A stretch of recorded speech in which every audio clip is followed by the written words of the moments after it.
तर विद्यार्थ्यांनो एका नव्या स्पेशल सुपर क्लासमध्ये आपले मनापासून स्वागत आहे आणि आपण या सुपर क्लासमध्ये इतर सुपर क्लास सारखेच अतिशय महत्त्वाचे जीके क्वेश्चन्स कव्हर करणार आहोत, जे आपल्याला येणाऱ्या प्रत्येक भरतीसाठी अत्यंत उपयुक्त असणारे क्वेश्चन्स असतील। आणि त्यामुळे एक सर्वात पहिली रिक्वेस्ट आहे आपल्या सर्वांची, या सुपर क्लासला सुरूपासून शेवटपर्यंत नक्कीच पाहायचं आहे। तसेच तुम्ही चॅनलवर नवीन आला असाल तर सबस्क्राइब जरूर करून घ्यायचं आहे अशाच प्रकारची स्पेशल सुपर क्लास पुढेही एकदम फ्रीमध्ये पाहण्यासाठी। तर सुरू करूया सुपर क्लासला। सर्वात पहिला प्रश्न पाहूया। प्रश्न मित्रांनो आपल्या समोर या ठिकाणी असा आहे, शाहू महाराजांवर खालीलपैकी कोणत्या धर्म संघटनेचा सर्वात जास्त प्रभाव होता? शाहू महाराजांवर खालीलपैकी कोणत्या धर्म संघटनेचा सर्वात जास्त प्रभाव होता? ऑप्शन क्रमांक 2 राहील आर्य समाज या धर्म संघटनेचा शाहू महाराजांच्यावर सर्वात जास्त प्रभाव होता। पुढचा प्रश्न, भगवान महावीर हे खालीलपैकी कोणत्या धर्माचे तीर्थकार होते? भगवान महावीर हे खालीलपैकी कोणत्या धर्माचे तीर्थकार होते? ऑप्शन क्रमांक 3 राहील जैन धर्माचे तीर्थकार भगवान महावीर हे एक झालेले होते। पुढचा प्रश्न, भगवान महावीर हे जैन धर्माचे कितवे तीर्थकार होते ते सांगायचं आहे मित्रांनो। भगवान महावीर हे जैन धर्माचे कितवे तीर्थकार होते? ऑप्शन क्रमांक 3 राहील 24वे तीर्थकार भगवान महावीर हे एक जैन धर्मांचे बनलेले होते। पुढचा प्रश्न पाहूया। या ठिकाणी बराकपूरच्या छावणीमध्ये इंग्रज अधिकाऱ्यावर गोळ्या कोणी झाडल्या होत्या ते सांगायचं आहे। बराकपूर छावणीमध्ये इंग्रज अधिकाऱ्यावर गोळ्या कोणी झाडल्या होत्या? ऑप्शन क्रमांक 3 राहील मंगल पांडे यांनी जे आहे बराकपूर छावणीमध्ये इंग्रज अधिकाऱ्यावर गोळ्या झाडलेल्या आहेत। पुढचा प्रश्न, वाघ्या मुरळी प्रथेविरुद्ध चळवळ कोणत्या व्यक्तींनी सुरू केली होती ते सांगायचं आहे मित्रांनो। वाघ्या मुरळी चळवळी विरुद्ध प्रथेविरुद्ध कोणत्या व्यक्तींनी चळवळ सुरू केलेली होती? ऑप्शन क्रमांक 2 राहील विठ्ठल शिंदे यांनी जे आहे वाघ्या मुरळी प्रथेविरुद्ध एक चळवळ सुरू केलेली होती। पुढचा प्रश्न, कोणत्या राज्याने 100% लोकसंख्येला कोविडचे डोस लागू करण्याचे लक्ष्य गाठले आहे ते सांगायचं आहे मित्रांनो। कोणत्या राज्याने 100% लोकसंख्येला कोविडचे डोस लागू करण्याचे लक्ष्य गाठलेले आहे? ऑप्शन क्रमांक 3 राहील तेलंगणा या राज्याने सर्वप्रथम जे आहे 100% लोकसंख्येला कोविडचे डोस लागू करण्याचे लक्ष्य गाठलेले आहे। पुढचा प्रश्न, वीरांगण लक्ष्मीबाई रेल्वे स्टेशन भारतातील कोणत्या राज्यात स्थित आहे? वीरांगण लक्ष्मीबाई रेल्वे स्टेशन भारतातील कोणत्या राज्यामध्ये स्थित आहे? ऑप्शन क्रमांक 1 योग्य राहील, भारतातील उत्तर प्रदेश या राज्यामध्ये वीरांगणा लक्ष्मीबाई रेल्वे स्टेशन स्थित झालेले आहे। पुढचा प्रश्न, वीरांगणा लक्ष्मीबाई रेल्वे स्टेशनचे पूर्वीचे नाव खालीलपैकी कोणते होते ते सांगायचं आहे। वीरांगणा लक्ष्मीबाई रेल्वे स्टेशनचे पूर्वीचे नाव खालीलपैकी कोणते आहे? ऑप्शन क्रमांक 1 योग्य राहील, झाशी स्टेशन असे जे आहे वीरांगणा लक्ष्मीबाई रेल्वे स्टेशनचे पूर्वीचे नाव होते। पुढचा प्रश्न पाहूया। या ठिकाणी केंद्र सरकारने कोणते राज्य अंशतः क्षेत्र म्हणून घोषित केलेले आहे? केंद्र सरकारने खालीलपैकी कोणते एक राज्य अंशतः क्षेत्र म्हणून घोषित केले आहे? ऑप्शन क्रमांक 2 राहील, भारतातील नागालँड हे जे राज्य आहे केंद्र सरकारने अंशतः क्षेत्र म्हणून एक घोषित केलेले आहे। पुढचा प्रश्न पाहूया। केंद्र सरकारने नागालँड राज्यास किती महिन्यासाठी अंशतः क्षेत्र म्हणून घोषित केलेले आहे? केंद्र सरकारने नागालँड राज्यास एकूण किती महिन्यासाठी अंशतः क्षेत्र म्हणून घोषित केले आहे? ऑप्शन क्रमांक मित्रांनो 3 योग्य राहील, एकूण 6 महिन्यासाठी केंद्र सरकारने नागालँड या राज्यास अंशतः क्षेत्र म्हणून घोषित केलेले आहे। पुढचा प्रश्न पाहूया।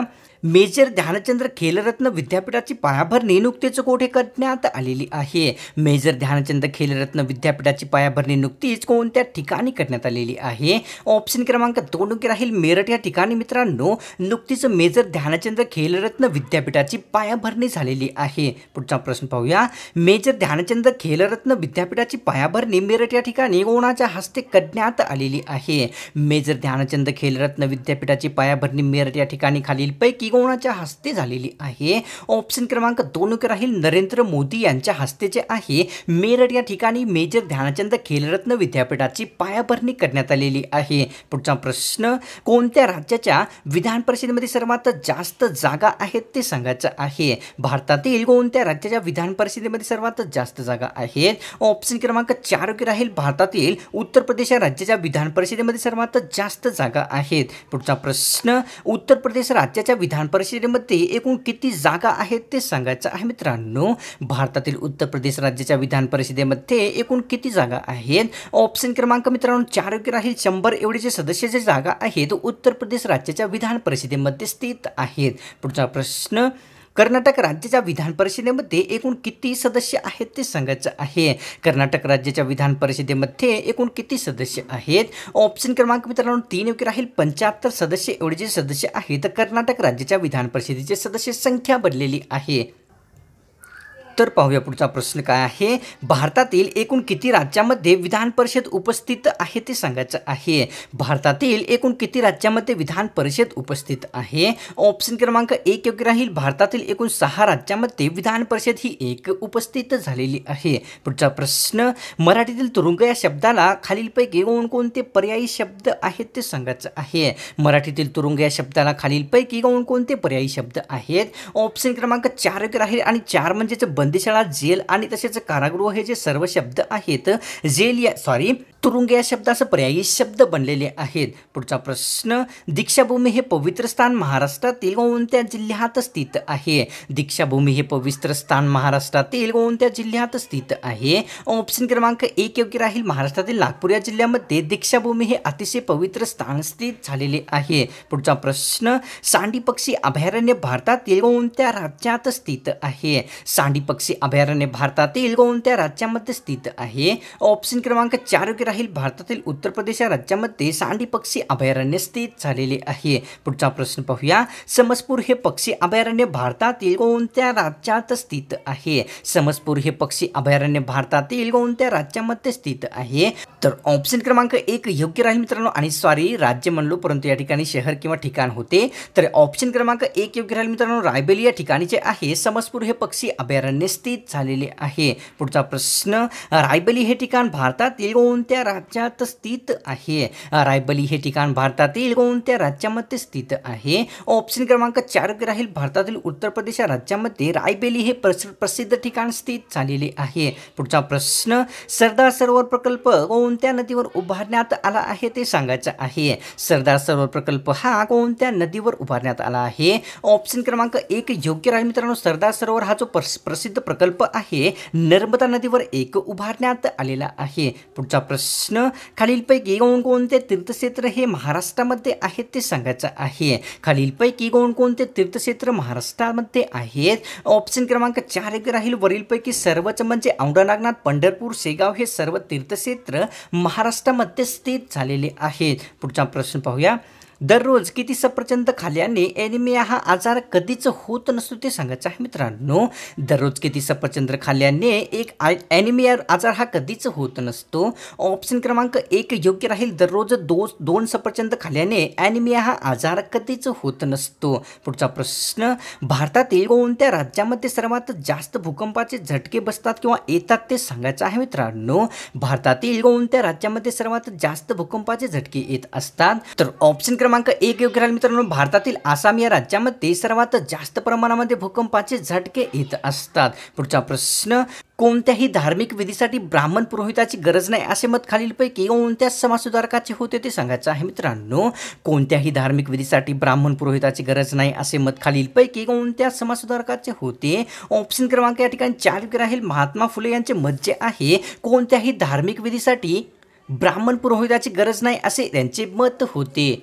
तर पाहूया पुढचा प्रश्न काय आपल्यासमोर या ठिकाणी. धर्माच्या नावाखाली शिरलेली अंधश्रद्धा काढून टाकणे हे खालीलपैकी कोणत्या धर्माचे तत्व होते ते सांगायचं आहे. धर्माच्या नावाखाली शिरलेली अंधश्रद्धा काढून टाकणे हे कोणत्या धर्माचे तत्व होते? ऑप्शन क्रमांक 2 राहील. आर्य समाज या धर्माचे तत्व धर्माच्या नावाखाली शिरलेली अंधश्रद्धा काढून टाकणे हे एक महत्त्वाचे तत्व ठरलेले होते. पुढचा प्रश्न, आर्य समाजाचे मुख्य केंद्र कोणत्या शहरात किंवा कोणत्या ठिकाणी होते ते सांगायचं आहे. आर्य समाजाचे मुख्य केंद्र खालीलपैकी कोणत्या शहरात किंवा कोणत्या ठिकाणी होते? ऑप्शन क्रमांक 2 राहील. लाहोर या ठिकाणी आर्य समाजाचे प्रमुख केंद्र स्थित झालेले होते. पुढचा प्रश्न, 1 मे 1857 मध्ये रामकृष्ण मिशनची स्थापना कोणत्या व्यक्तींनी केलेली होती?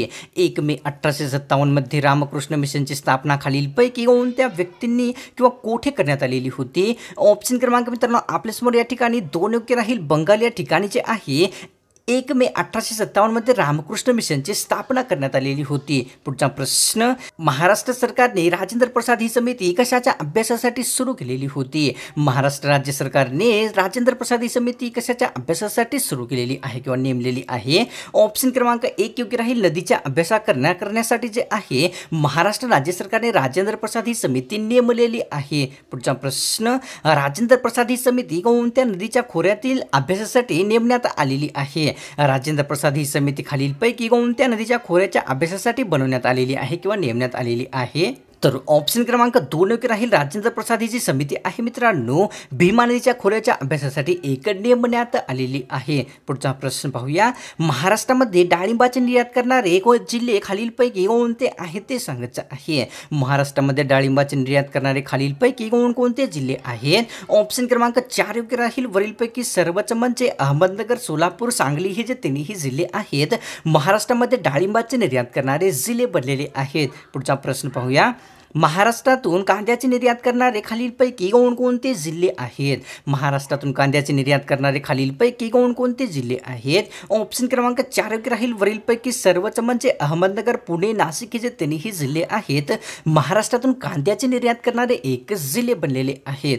संसदेच्या निर्वाचित सदस्यांना कोणत्या नावाने ओळखले जात असते? संसदेच्या निर्वाचित सदस्यांना खालीलपैकी कोणत्या नावाने ओळखले जात असते? ऑप्शन क्रमांक 4 योग्य राहील मित्रांनो. संसदेच्या निर्वाचित सदस्यांना खासदार या नावाने ओळखण्यात येत असते. पुढचा प्रश्न, महाराष्ट्रातील मोसमी वनातील झाडांची पाने कोणत्या ऋतूमध्ये गळून पडतात ते सांगायचं आहे. महाराष्ट्रातील मोसमी वनातील झाडांची पाने ही कोणत्या ऋतूमध्ये गळून पडत असतात? ऑप्शन क्रमांक 3 योग्य राहील. उन्हाळ्या ऋतूमध्ये जे आहे महाराष्ट्रातील मोसमी वनातील झाडाची पाने ही तुटून पडत असतात. पुढचा प्रश्न, मोसमी वनातील झाडाची पाने उन्हाळ्यामध्ये कोणत्या कारणास्तव गळून पडतात ते सांगायचं आहे. मोसमी वनातील झाडांची पाने उन्हाळ्यामध्ये कोणत्या कारणास्तव गळून पडत असतात? ऑप्शन क्रमांक 3 योग्य राहील मित्रांनो. कमी बाष्पीभवन या कारणास्तव जे आहे मोसमी वनातील झाडाची पाने उन्हाळा या ऋतूमध्ये गळून पडत असतात. पुढचा प्रश्न, आगपेट्या बनवण्यासाठी कोणत्या झाडाचा उपयोग करण्यात येत असतो? आगपेट्या बनवण्यासाठी खालीलपैकी कोणत्या झाडाचा उपयोग केला जात असतो? ऑप्शन क्रमांक 4 योग्य राहील मित्रांनो. आगपेट्या बनवण्यासाठी जे आहे पॉप्युलर नावाच्या झाडाचा उपयोग केला जात असतो. पुढचा प्रश्न, नेहरू स्टेडियम खालीलपैकी कोणत्या जिल्ह्यात स्थित आहे? नेहरू स्टेडियम खालीलपैकी कोणत्या जिल्ह्यामध्ये स्थित आहे? ऑप्शन क्रमांक 1 योग्य राहील मित्रांनो. पुणे या जिल्ह्यामध्ये नेहरू स्टेडियम स्थित झालेले आहे. पुढचा प्रश्न, हंटर कमिशनच्या अहवालामध्ये सर्वात जास्त भर खालीलपैकी कशावर देण्यात आला होता? हंटर कमिशनच्या अहवालामध्ये सर्वात जास्त भर खालीलपैकी कशावर देण्यात आलेला आहे? ऑप्शन क्रमांक 1 योग्य राहील मित्रांनो. शिक्षण या विषयावर जे आहे हंटर कमिशनच्या अहवालामध्ये सर्वात जास्त भर देण्यात आलेला होता. पुढचा प्रश्न, या ठिकाणी संसदेच्या कोणत्या सभागृहामध्ये महाभियोग प्रक्रिया सुरू करता येते ते सांगायचं आहे. संसदेच्या कोणत्या सभागृहामध्ये महाभियोग प्रक्रिया चालवता येत असते? ऑप्शन क्रमांक 3 योग्य राहील मित्रांनो. संसदेच्या कोणत्याही म्हणजेच लोकसभा किंवा राज्यसभा या दोन्हीपैकी कोणत्याही सभागृहामध्ये महाभियोग प्रक्रिया चालवता येत असते. पुढचा प्रश्न, राष्ट्रपती विरोधी महाभियोग प्रक्रिया कोणत्या कारणास्तव चालवता येते ते सांगायचं आहे मित्रांनो. राष्ट्रपती यांच्या विरोधी महाभियोग प्रक्रिया ही कोणत्या कारणास्तव चालवता येत असते? ऑप्शन क्रमांक या ठिकाणी 2 योग्य राहील. घटनेचा उल्लंघन केल्या कारणास्तव जे आहे राष्ट्रपती यांच्यावर महाभियोग प्रक्रिया चालवता येत असते. पुढचा प्रश्न पाहूया. सप्तशृंगी हा खालीलपैकी कशाचा एक प्रसिद्ध प्रकार आहे? सप्तशृंगी हा खालीलपैकी कशाचा एक प्रसिद्ध प्रकार आहे? ऑप्शन क्रमांक 2 योग्य राहील. शिखराचा जो आहे सप्तशृंगी हा एक प्रसिद्ध प्रकार बनलेला आहे. पुढचा प्रश्न, शेतकऱ्याच्या देशाचा पोशिंदा आहे असे खालीलपैकी कोणत्या व्यक्तींनी उद्गार काढलेले होते? शेतकऱ्याच्या देशाचा पोशिंदा आहे असे उद्गार खालीलपैकी कोणत्या समाजसुधारकांनी काढलेले होते? ऑप्शन क्रमांक 1 योग्य राहील मित्रांनो. महात्मा फुले यांनी जे आहे शेतकऱ्याच्या देशाचा पोशिंदा आहे असे एक प्रसिद्ध उद्गार काढलेले होते. पुढचा प्रश्न, सयाजीराव गायकवाड यांनी खालीलपैकी कोणत्या वृत्तपत्रास आर्थिक मदत केलेली होती? सयाजीराव गायकवाड यांनी खालीलपैकी कोणत्या वृत्तपत्रास आर्थिक मदत केलेली होती? ऑप्शन क्रमांक 1 योग्य राहील. बहिष्कृत भारत या वृत्तपत्रात जे आहे सयाजीराव गायकवाड यांनी आर्थिक मदत केलेली होती. पुढचा प्रश्न पाहूया. भारतातील अलाहाबाद या ठिकाणी कोणत्या नदींचा संगम झालेला आहे? भारतातील अलाहाबाद या शहराच्या जवळ खालील खालीलपैकी कोणत्या नदींचा संगम झालेला आहे? ऑप्शन क्रमांक 3 योग्य राहील, यमुना तसेच गंगा या दोन्ही नदींचा संगम जो आहे भारतातील अलाहाबाद या ठिकाणी झालेला आहे. पुढचा प्रश्न, अवंती या नावाने प्राचीन भारतातील कोणते शहर ओळखले जात असे? अवंती या नावाने खालीलपैकी कोणते एक प्राचीन शहर ओळखले जात असे? ऑप्शन क्रमांक 2 योग्य राहील मित्रांनो, अवंती या नावाने जे आहे या ठिकाणी उज्जैन हे शहर एक ओळखण्यात येत असे. पुढचा प्रश्न पाहूया, महाराष्ट्रामध्ये जिल्हा परिषदेची संख्या एकूण किती आहे? महाराष्ट्रामध्ये जिल्हा परिषदेची एकूण संख्या ही एकूण किती आहे? ऑप्शन क्रमांक 2 योग्य राहील, 34 एवढी जे आहे महाराष्ट्रामध्ये जिल्हा परिषदेची संख्या स्थित आहे. तर विद्यार्थ्यांनो, आजची ही स्पेशल सुपर क्लास आपल्याला कशी वाटली? इकडे तर नक्कीच ही गॅरंटी आहे की आपल्याला सुपर क्लास आवडेलच आहे आणि त्यामुळे या सुपर क्लासला सोडण्याच्या पूर्वी एक लाईक नक्कीच करायचं आहे. तसेच तुम्ही चॅनलवर नवीन असाल तर सबस्क्राईब जरूर करून घ्यायचं आहे. अशाच प्रकारची स्पेशल सुपर क्लास पुढेही एकदम फ्रीमध्ये पाहण्यासाठी. तर मिळतोय का नव्या स्पेशल आणि फ्रेश सुपर क्लासमध्ये.